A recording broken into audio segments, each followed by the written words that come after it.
Let's talk about Will Levis and the Tennessee Titans because the Tennessee Titans went out there and they had one of the best off seasons in the NFL this offseason. They went out there and they addressed every single need through free agency and through the NFL draft as well. And we have to give Rand a lot of credit. Now, the biggest question is this.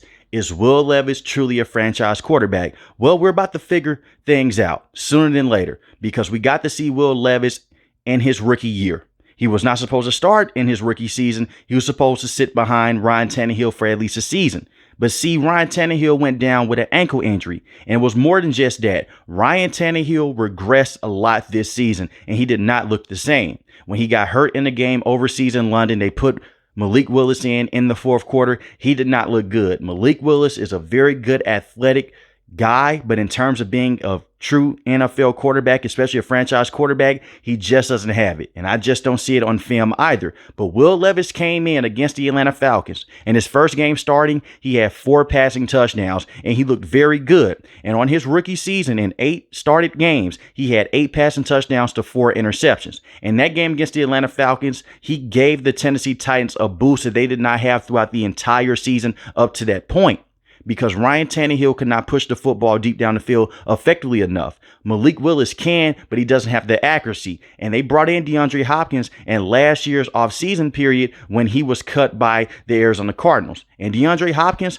finally got to explode in that game against the Atlanta Falcons. And Will Levis loves throwing the football to DeAndre Hopkins, as we can see right here with the throws. Just a beautiful pump fake, gets the corner to dumb out for just a little bit, and it gains that separation with DeAndre Hopkins. And DeAndre Hopkins did his thing as well in terms of getting open deep down the sideline. We see another play right here, a smooth double move by DeAndre Hopkins, gets wide open once again for another touchdown. We did not see these type of plays up to this point into the NFL season until Will Levis came into the starting picture. And we also had to take this into account as well for Will Levis. He did not get the first team reps. That all went to Ryan Tannehill. They were not worried about developing him in the offseason up to that point, because this was still a team that had Derrick Henry at the time, Ryan Tannehill, and DeAndre Hopkins. They were trying to make a legitimate playoff push, because just a year before, they were 8-3 before they dealt with all those injuries, and then the wheels came off. Now you're entering your first season in the last 5 years without Mike Vrabel and without Ryan Tannehill. You have a brand new head coach in Brian Callahan, who I believe will be a very good head coach,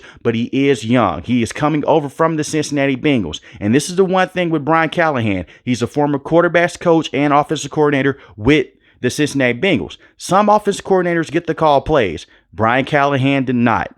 Brian Callahan went out there and he helped set up formations, and he helped pick out plays as well. And he helped slow the game down for quarterbacks like Joe Burrow and Jake Browning. He had a very hands-on approach when it came into Jake Browning, for the simple fact that when Joe Burrow went down, they wanted to make sure that that kid could go out there and be very good in terms of handling pressure and slowing the game down. And for the first couple of games when he was a starter, it did look good. The one thing with Brian Callahan, he wants to get the football out quick, and then he wants to take the top off the defense. Will Levis did a good job of targeting the deep passes down the field. But it's a lot of things that people don't talk about with Will Levis. He made some smooth throws against the Miami Dolphins and against the Steelers as well. Let's talk about the Dolphins game first, because I believe that was his best game on film. Statistically, his best game came against the Atlanta Falcons, but they didn't have much film on Will Levis, and it was his debut. They didn't know that he was going to go out there and throw the football deep down the field to guys like Nick Westbrook-Akine and to DeAndre Hopkins.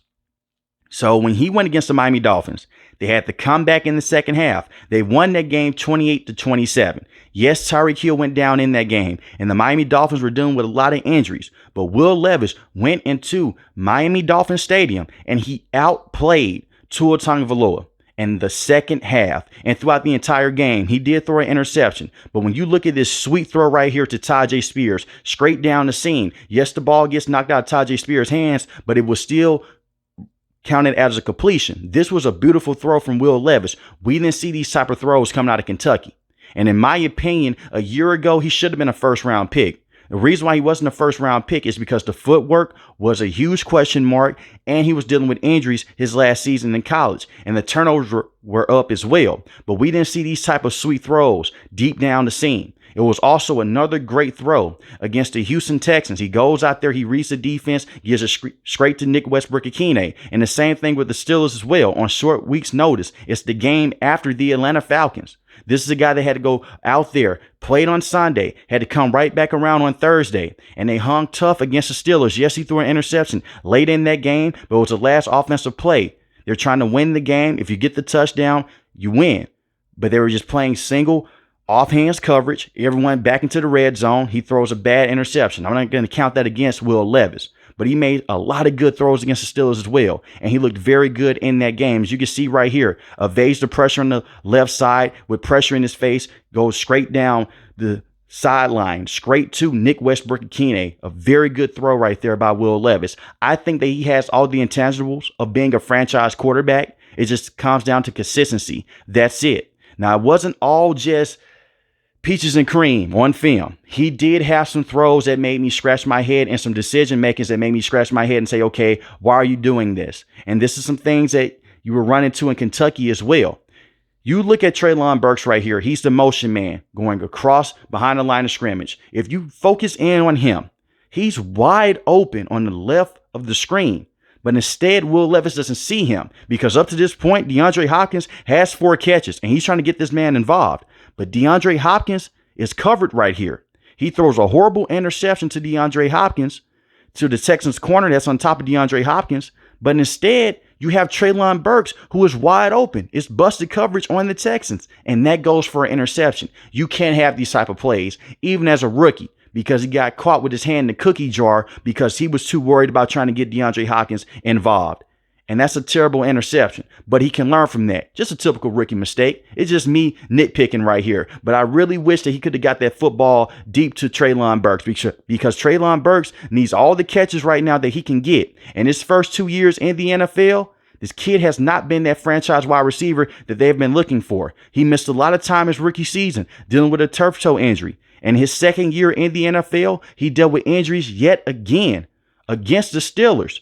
He suffered a brutal concussion, and he missed majority of the season from that point on. But even when he's been on the field, he has been able to break out. That's why this team went out there and they signed Calvin Ridley, a very good wide receiver that was drafted by the Atlanta Falcons many years ago. And I understand what a lot of people are saying. They could pay him, but they cannot pay A.J. Brown. It's a different general manager. Rand is running this team differently. He's a better general manager right now than the last general manager was for the Tennessee Titans. And Calvin Ridley is not your typical older wide receiver. He was drafted when he was 24 years old.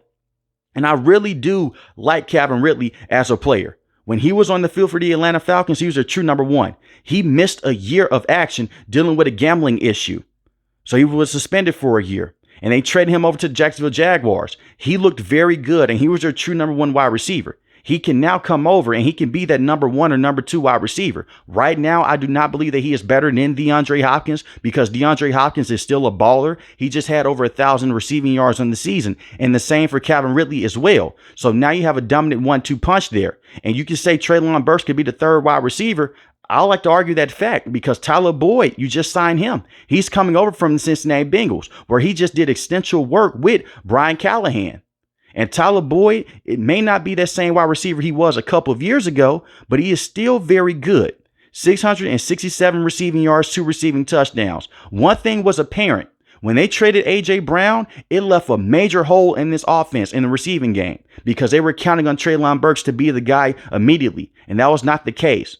Treylon Burks may just be iced out of this offense, but I'm not going to just give up on him because you also have him and Nick Westbrook-Ikhine at the number 4 and number 5 wide receiving spots as well. So you're going to have a lot of wide receivers that can go out there and get open, and they can beat one-on-one matchups. The one thing with Treylon Burks, he can't really beat press coverage. You're not going to be facing too much press coverage right now, and he may just be facing single coverage because you lead DeAndre Hopkins in one-on-one coverage. We just saw what he did against the Atlanta Falcons. He can get behind cornerbacks. He is still a very good wide receiver.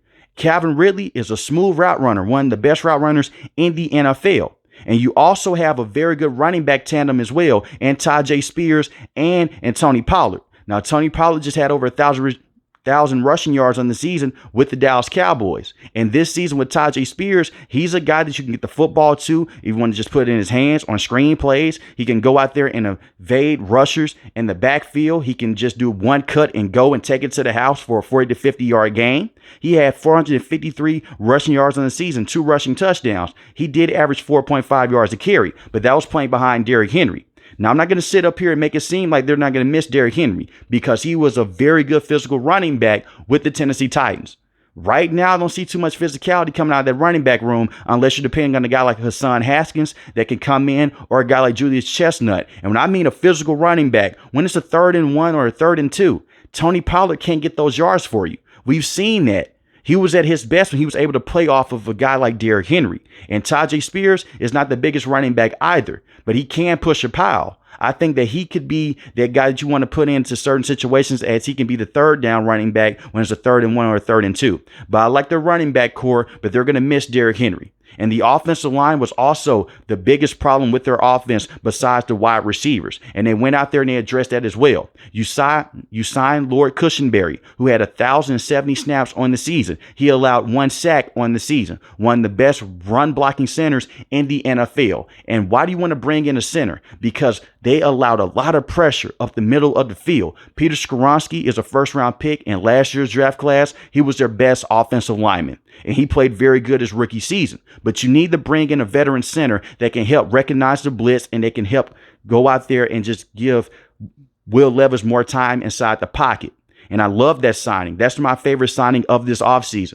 And another thing with Will Levis as well, he did very good with pressure up the middle. But towards the end of the season, even when he was dealing with that injury, when he wasn't able to play against the Houston Texans, they had to go out there and call in Ryan Tannehill yet again late in the season. It's because of pressure up the middle of the field. So going out there and getting a veteran center is going to help out Will Levis see the field more, and it should help with those turnovers as well, because he did not have much time in the pocket. As you can see from some of those plays against the Steelers, this is a guy that had a lot of pressure in his face. He's just trying to fumble around, just trying to get rid of the football at times. You can run more quick game to do that, but at the same time, with these weapons that you had to upgrade the offensive line. And it's more than just Peter Skoronski, and it's more than just Lord Cushenberry as well from the Denver Broncos. You bring in J.C. Latham with your 1st-round pick in this year's draft class, did not allow a sack all season long for Alabama. He's a mountain of a man. I think that he can come in and he will be a true franchise tackle with the Tennessee Titans. Another interesting point with the Titans, they're bringing in Brian Callahan. He's bringing in his dad, Bill Callahan, one of the best offensive line coaches the NFL has ever seen. Everywhere he has been, the offensive line has looked better. So this is going to be an offense that is looking to take things up to the next level. You don't have those many excuses right now with Will Levis. In the past, wide receivers weren't the best. He did not get the 1st-team reps. Mike Vrabel wasn't as high on him because they had Ryan Tannehill. They didn't want to just push him out there. That's no longer the case. I'm not saying that the Tennessee Titans are going to have to go out there and make the NFL playoffs for Will Levis to get another shot at this job, because I do believe this. If they do not have a top 5, the top 10 pick, and they should not for this year's upcoming draft class, he's going to have that spot, because next year's quarterback class in the draft is not the best. And I do believe that Will Levis is basically entering a brand new system. You have to treat him like a rookie, the same way they did with Trevor Lawrence in this division. He's moving off of another playbook. The playbook they ran from last season is not the same playbook they're going to have this season. He has to learn a brand new system. And if you guys know anything about learning plays, it takes a long time for guys to get comfortable. So essentially, he's a rookie yet again. He does have a rapport with DeAndre Hopkins, but brand new wide receivers and Calvin Ridley is going to take some time to build that chemistry. The same with Tyler Boyd as well. He already has chemistry with Treylon Burks and Nick Westbrook-Akine and Tyjae Spears as well. So I love that. So let's just give Will Levis some time. But if he does go out there and it doesn't look good and they're terrible and they have a top 5 pick, they could possibly move off of Will Levis. But if he does look good and they don't make the NFL playoffs, keep him around.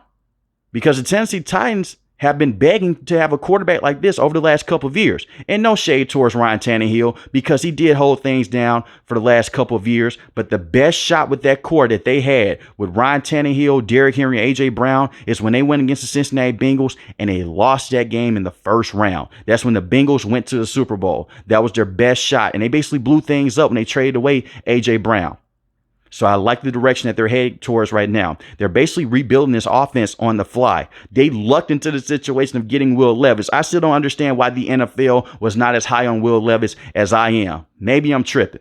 Far as the defense, their defense, they made a lot of good moves. They went out there, they traded for L'Jarius Sneed, 0 passing touchdowns allowed in the season, had 2 interceptions. He's a true number 1 corner coming over from the Kansas City Chiefs. You also went out there, you signed Chidobe Awuzie. He's a very good number 2 corner. I think that he can come in and he can give you very good production in that secondary.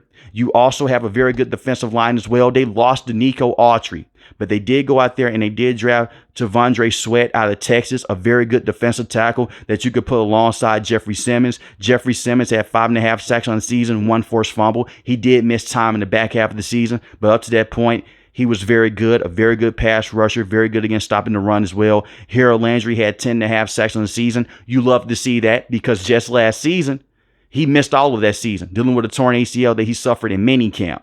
So they have a lot of good players on the defensive side of the ball as well. But it's really going to come down to this. Can Will Levis develop? And with the moves that they have made, he better develop. With a better offensive line on paper, a better coaching staff, in my opinion, that's ready to win right now, the Tennessee Titans are a major threat in that division. But it's going to be tough because the Houston Texans, they're still around with CJ. And they just went out there and they got Stephon Diggs. The Jacksonville Jaguars, don't sleep on them. They were 8-3. 8-3 before they were dealing with all those injuries on the back half of the season. They were very good as well. And the Indianapolis Colts, they're a mystery right now with Anthony Richardson, but he has a lot of potential.